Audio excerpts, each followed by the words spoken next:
birthday. Ayan. Yan, bago magsalita ang ating top 1 ngayon, kompleto na ang ating mga cake. Tawagin natin ang ating mga top earners. Samahan. Thank you. Okay lang, palamanin sa Lord, palamanin sa Lord. Malakas na palakpak, palamanin Lord. Lord, thank you. Sa grupo, salamat, yung batalyon. Sa mga leaders ko. Salamat. Kahit hindi tayo magkakilala, isuporta nyo. Talagang nandyan. Wala akong masabi sa mga leaders. Thank you sa inyo. Yung top 1 na to, para sa atin to. Yung batalyon. At the same time, Captain Ray. Salamat. Actually, siya po yung nag-invite sa akin. Hindi po ibang tao, kapatid ko po yan.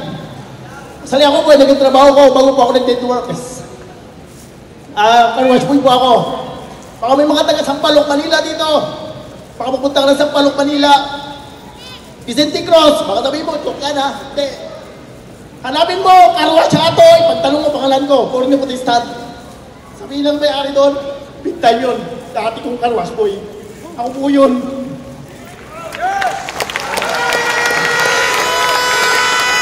Sa Palawan, nainis na naman po ako. Baka may mga taga Palawan. Actually, mga tatagal po ako ng isda. 11 years old, nag-start na po ako ng isda. Working student po ako. Nag-graduate ako ng high school, 22 years old. Hindi ako nakapag-college. Kasi ang pangarap ko talaga maging sundalo. Problema, hindi ako pinalad. Sabi ko pala, may nag-aantay pala na mas magandang buhay para sa akin. Ito yung uno. Palapakan yung uno. Sila boss. Salamat po. Boss Herbie. Boss William, salamat.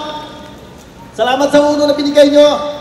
Tandaan nyo guys ha, simula po kami dito, hindi rin madali. Lalo na po ako. Ako po yung tao na lagi pinagtatawanan kasi bakit Bisaya daw ako. Kamagaling. Ako yung mga tao nagsasabi na, tigil mo na yan. Tama na may tao na nagsasabi sa'yo, nagtataon sa'yo na hindi mo kaya. Mas patunayan mo na kaya mo.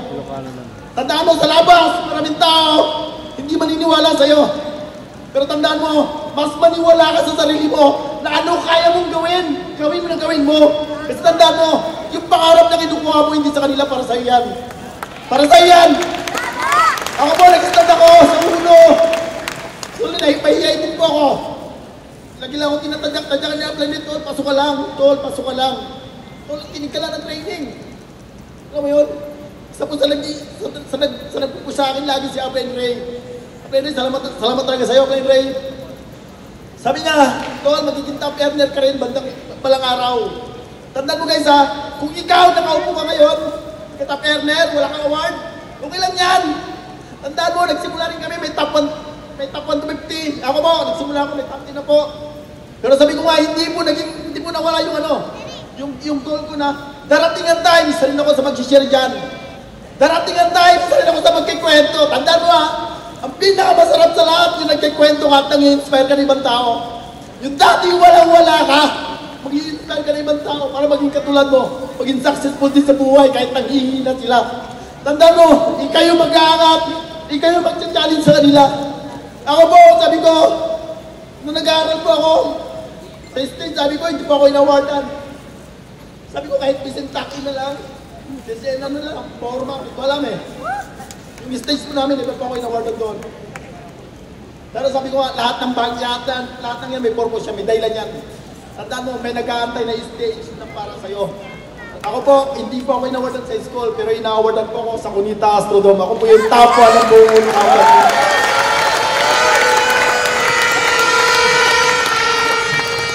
Kaya kung ikaw nahihirapan ka, parang dito po, tinitro ka ngayon, down na down ka, tuloy ka lang.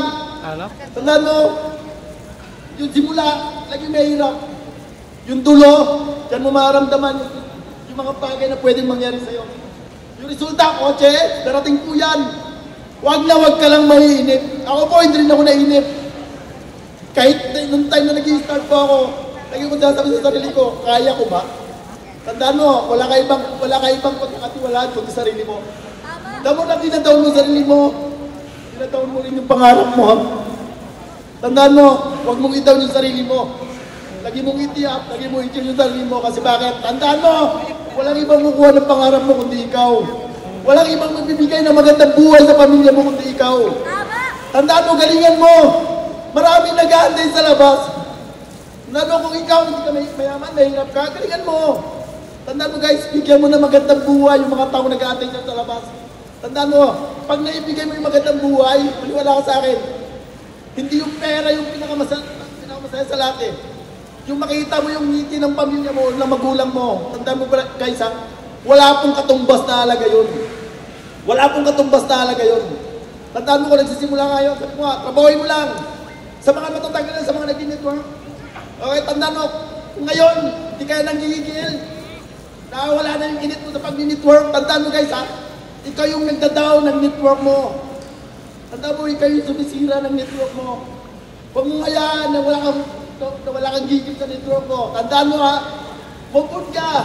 Wala iba, mupun ka. Kasi sila nakamove na rin eh. Tandaan mo, sila nagpapayaman na, ikaw hindi ka pa nakakamove.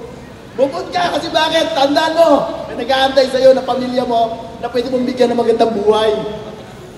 Ay, palabang mo yan. Okay na bago ako matapos yung kwento ako? Okay na magkwento ako?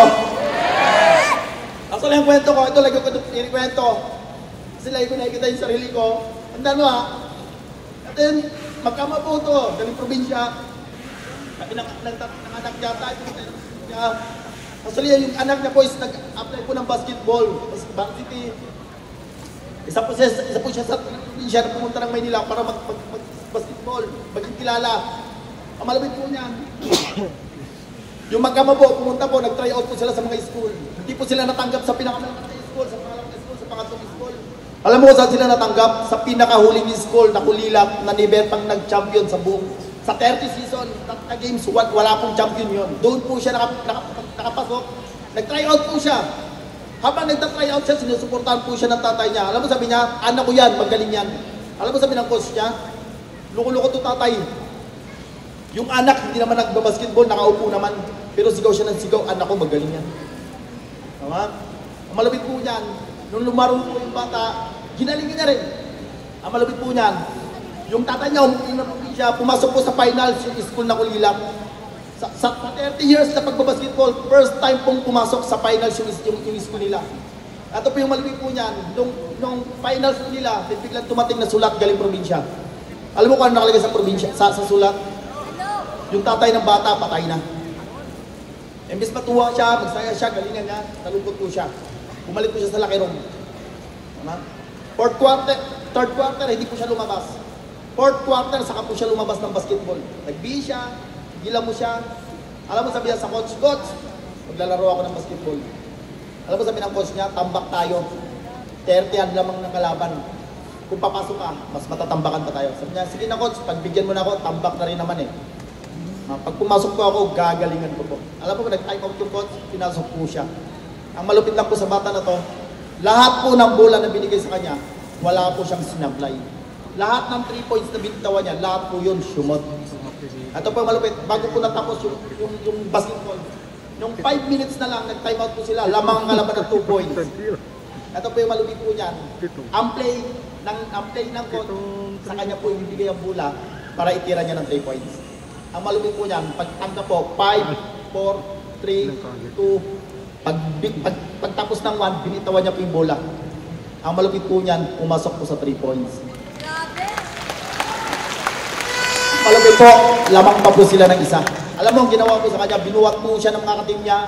Sabi niya, grabe, champion tayo. Alam mo yun? Pero siya habang binubuhat po siya, umiiyak po siya. Hanggang sa natapos yung game, alam mo yung coach niya, hindi po makapaniwala sa kanya. After po niyan, pumasok po sila sa locker room, yung bata po umiiyak pa rin. Alam mo, ang tanong lang sa kanya, ng mga reporter, paano mo nagawa? Ang tanong din sa kanya ng coach, paano mo nagawa? Alam mo yung sagot ko ng bata, coach, natatandaan niyo po ba yung tatay ko?